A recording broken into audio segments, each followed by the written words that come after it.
Hi, welcome to my channel.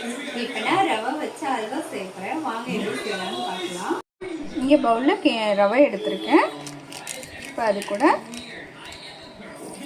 Ball add பண்ணிப்போம்.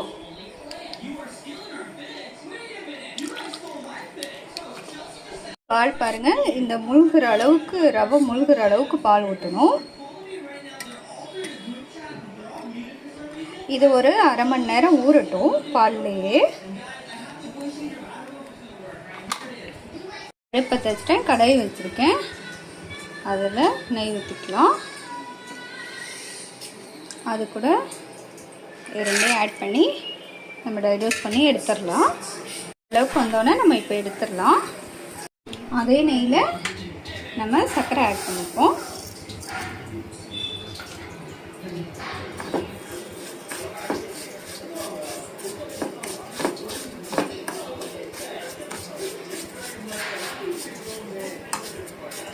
கொஞ்சம் உருகி வரட்டும். இந்த அளவுக்கு உருகி வந்ததுக்கப்புறம் இது கூட கொஞ்சமாக பால் ஆட் பண்ணிக்கோங்க.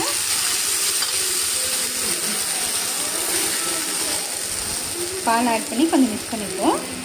பாருங்கள், இந்த அளவுக்கு வந்தோடனே இப்போ நம்ம ஊற வச்சுருக்கோம் பாருங்கள் ரவையை, அது கூட ஆட் பண்ணி மிக்ஸ் பண்ணிக்க வேண்டியது. அவ்வளோதான். பாருங்கள், இந்த அளவுக்கு வந்தோடனே அதுக்குள்ளே ஏலக்காய்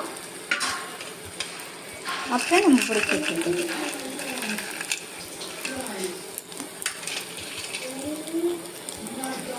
அவ்வளோதான். இனி அடுப்பு ஆஃப் பண்ணிவிட்டு இறக்கிற வேண்டியதுதான். அவ்வளோதான் கைஸ், அல்வா ரெடி ஆயிடுச்சு.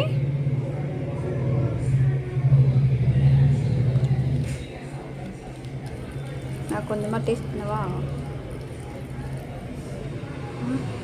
டேஸ்ட் பண்ணிட்டேன்.